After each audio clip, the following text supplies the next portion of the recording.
Hoje eu gostaria de falar sobre o pecado. O pecado, a princípio, aos nossos olhos parece uma coisa boa. Como assim parece uma coisa boa?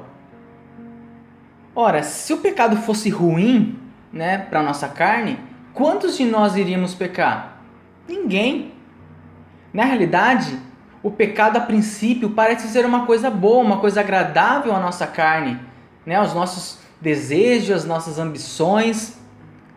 Porém, Salomão, o homem mais sábio, já disse, ele falou que certa vez tinha uma mulher que estava andando na rua, e que seus lábios pareciam destilar mel. Olha só como o pecado parece ser uma coisa, se aparenta de uma coisa boa. Porém, Salomão já, no decorrer disse, porém, o seu gosto é de fel. E é assim mesmo, o pecado ele traz uma ilusão, parece que vai ser uma coisa boa, parece que se você mentir, tudo vai dar certo, se você não contar, parece que, o pecado se apresenta como uma coisa boa, mas na verdade ele não é. E o pior de tudo, todos nós, pecamos. Porém, existem aqueles que estão escravos do pecado.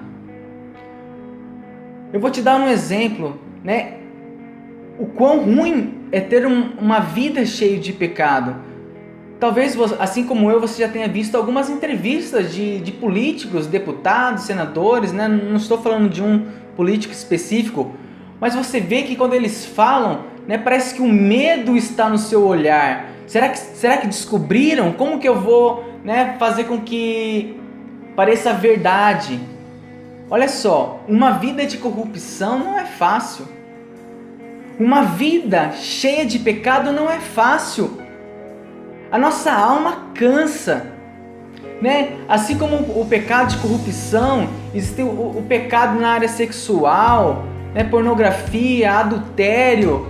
Existem inúmeros pecados, pessoas que são escravas da mentira. Tudo isso chega a um certo ponto que cansa, que a alma não consegue mais, ela precisa respirar e não consegue, porque ela está afogada nos seus pecados. Olha que interessante, tinha uma mulher assim descrita na Bíblia, uma mulher que estava, que foi pega em adultério. Ela tinha uma vida, pecaminosa, adulterando, tendo relações sexuais com quem não era para ter, com quem não era o seu marido. E os judeus pegaram essa mulher e trouxeram diante de Jesus. Então, assim como os judeus trouxeram essa mulher diante de Jesus, eu quero ser um instrumento de Deus para trazer todo tipo de pecador diante de Jesus, seja você um corrupto, seja você uma pessoa que está escrava na área sexual, na mentira. Você sabe o seu pecado. Eu quero colocar você diante de Jesus. O que Jesus diz para você? Nós sabemos, que quando a mulher foi levada a Jesus, todo mundo queria apedrejar. E assim todos nós queremos condenar o pecador. A verdade se nós, vou dar um exemplo extremo, se nós víssemos uma pessoa, um homem que estrupou uma mulher, qual é a nossa vontade? A nossa vontade é de espancar, é de bater até que a pessoa morra. Na verdade, assim como o estrupador, todos os pecados que nós cometemos faz com que nós mereçamos o inferno. O que? Nós merecemos o inferno? Sim! Porém, quando nós, meros pecadores, somos colocados diante de Jesus, Ele nos perdoa. Foi por isso que Jesus Cristo nasceu, cresceu, exerceu seu ministério e morreu. Ele morreu para ser o sacrifício perfeito pelos nossos pecados. Veja, um estrupador, ele consegue a redenção dos seus pecados através de Jesus. O homicida, através de Jesus, alcança perdão. O pedófilo alcança perdão, o mentiroso alcança perdão, assim como aconteceu com Maria Madalena. Jesus mostrou que todos nós somos pecadores. E depois que ele apontou os pecados, dos judeus, ele falou, e os judeus se dispersaram, ele falou: mulher, onde estão aqueles seus acusadores? Vá, olha o segredo, vá e não peques mais. É possível uma pessoa ficar livre do seu pecado, Parece que a pessoa é escrava de um vício. Será que é possível existir essa libertação? Veja, Maria Madalena é um exemplo vivo, Foi um exemplo vivo, da época da Bíblia. Ela não adulterou mais, ela alcançou o perdão, ela poderia ter casado, mas preferiu não casar.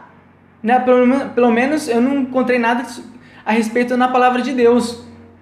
Veja, ela conseguiu deixar aquele dinheiro fácil. Ela conseguiu abrir mão das suas vontades, porque ela estava viciada até mesmo. Ela conseguiu abrir mão de tudo isso e alcançou o seu perdão, alcançou a misericórdia através de Jesus Cristo. Então não importa qual é o seu pecado, eu quero dizer que o sacrifício de Jesus é o suficiente. O sacrifício foi perfeito. Ele foi levado como cordeiro, como uma ovelha ao matadouro. No Antigo Testamento, para que existisse perdão, era necessário sacrifícios, atrás de sacrifícios. Mas o sangue de Jesus, o sangue de Deus que se fez homem, é suficiente. Não há pecado. Talvez você se sinta uma das piores pessoas, ou você fale: não, é só um pecadinho. Todos os pecados te afastam de Deus. E não há pecado que o sangue de Jesus não possa te purificar. Bem-aventurado aqueles que lavam as suas vestes no sangue do Cordeiro. E é isso que eu quero ser um instrumento de Deus para levar a você. Jesus Cristo está disponível para te perdoar, para te limpar, te purificar. Então é só isso? Eu só preciso pedir perdão e Jesus Cristo vai me perdoar? Sim, é fácil. O reino de Deus é fácil, nós que complicamos. Aquele que confessa alcança a misericórdia. Só que olha que interessante. O perdão você recebe, só que você precisa ter uma outra atitude. Você precisa deixar. O versículo completo fala assim: aquele que arrepende e deixa alcança a misericórdia. Não adianta nada você pedir perdão hoje e amanhã você pecar novamente.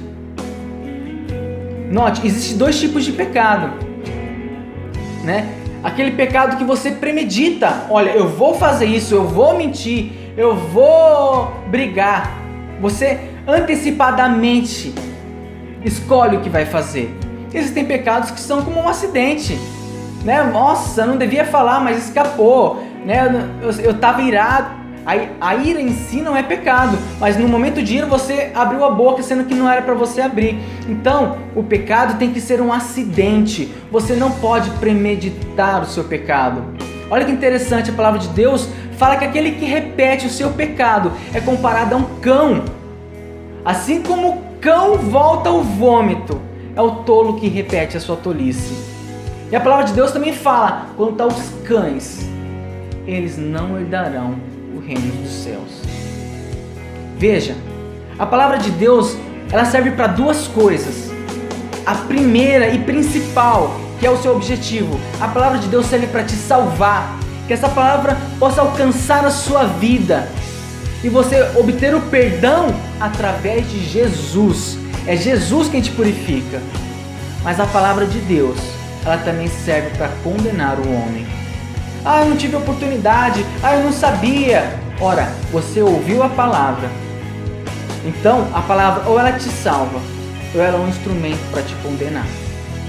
A minha torcida, o que Deus espera, é que essa palavra alcance a sua alma, te convença dos seus pecados e você alcance o perdão através de Jesus Cristo. Nós merecemos o inferno, mas por Jesus Cristo nós alcançamos a redenção de nossos pecados e somos salvos pela graça. Fiquem todos com a graça do nosso Senhor e Salvador Jesus Cristo.